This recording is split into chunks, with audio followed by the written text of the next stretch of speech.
We're now joined by Vaughn Crowe, who is a managing partner of Newark Venture Partners. Good to see you, Vaughn. Steve, great to see you.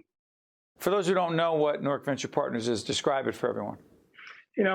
Steve, again, thank you for having me today.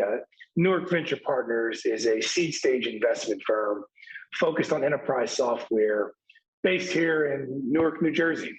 Started in 2016 under the wonderful leadership of Don Katz and Ray Chambers, Mark Burson, a lot of friends of Newark, RWJ Barnabas, and several others who believed wholeheartedly that Newark has the intellectual capital and the financial prowess to attract early stage companies to our city that will help catalyze the city of Newark by way of creating a technological infrastructure that will support job creation, will generate market rate returns, and do good by our community. So in a nutshell, that's who Newark Venture Partners is, and we're fortunate to have it here.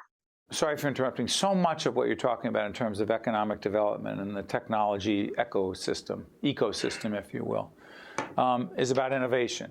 To what degree, as we're taping this late in July 2021, has COVID impacted adversely or otherwise this initiative? Newark Venture Partners, unlike other venture capital funds, not immune from COVID. I personally was affected, but for Newark Venture Partners, we've stayed the course in trying to find and support the best and brightest founders from all backgrounds. And one example of how we've stayed the course deploying capital, a company moved to the city of Newark from the Bay Area. We led their seed stage investment. They saw the infrastructure that Newark brings to the table, doubled down, took our capital, took our guidance, and moved their offices to Newark.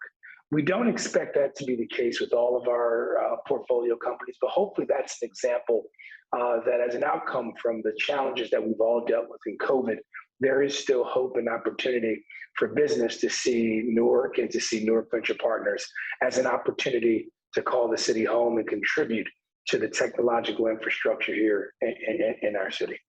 So let me ask you, for businesses who are startups, right, they're early in their development, how has COVID impacted them? I mean, they don't have the history, they don't have the relationships, et cetera, et cetera. How hard to even survive it? Difficult to survive, but keep in mind, we're talking about startups in technology. So built into their nature is the need to have some type of innovation, a level of flexibility that shows that we can be nimble and we can figure it out. So yes, again, challenging, Steve, but at the same time, there's that curiosity and that level of interest that exists to suggest, how do we innovate? We've had portfolio companies that started off manufacturing security devices, saw a need to be helpful to educational systems and hospitals to track and monitor COVID, pivoted in the middle of a pandemic to offer services and products to respond to the global pandemic that we were all dealing with. That's what innovation and that's what technology and these creative minds that have come to Newark from all over the country. That's the beauty of being in this industry, is that you have to be flexible, you have to be nimble, and the ability to pivot even during a global pandemic is a strength that we've seen with our founders and our early stage businesses. And we hope to continue to support them such that they can continue to grow and raise money from other investors down the road. Let me ask you, people talk about hiring shortage. It's funny, you call it a hiring shortage, a labor shortage. There are jobs, but there are not people to fill, enough of the right people to fill those jobs. To what degree in your work at Venture Partners are you seeing that the labor force is not there to the degree it needs to support the initiatives that you're supporting? We're investing in early stage businesses, 3 to 5 person employees, founder-led, So we're, in all candor, we're a bit immune from those particular challenges. With that said, we have had a few companies in our Fund One portfolio that have grown and have taken office space in other parts of the city, in other parts of the country.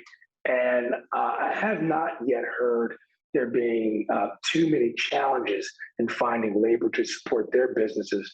But I'm sure that as we reopen our offices and have more direct communication with our portfolio founders, we'll learn of those challenges and we'll do what we can to be supportive. Well, give me a minute or so on increasing diversity. We have a long-term series called Confronting Racism. Piece of it is increasing diversity. Why is that in terms of gender, race, culture, geographic bias, or people from different geographies, et cetera, et cetera? Why is that important from a business point of view? So fundamentally, first and foremost, Steve, it's just the right thing to do. And so you start there, and then you take two more steps and say, well, if it's the right thing to do, how can I create value from a different point of view? That point of view coming by way of culture, geography, education, gender, et cetera. There is a direct correlation to the growth and prosperity of a business, with diversity and inclusion being a core focus of what we're all trying to achieve here. So 56% of our portfolio is comprised of founders of color and women. Our investment team, a five-person investment team, 60% of that team is comprised of persons of color and women. And so we are a reflection internally of what we're trying to do externally, and making money, generating market rate returns, and supporting founders from all backgrounds are not mutually exclusive. And I think that we're leading an effort here, and hopefully my peers and colleagues will follow. Got a few seconds left. I was born and raised and came out of the North Ward of the city of Newark, as you well know. The North End Broadway Boys and Girls Club does not exist anymore, as you know. You came out of a different club. Grew up in the South Ward of Newark, Hawthorne Avenue, South Ward Boys and Girls Clubs in Newark.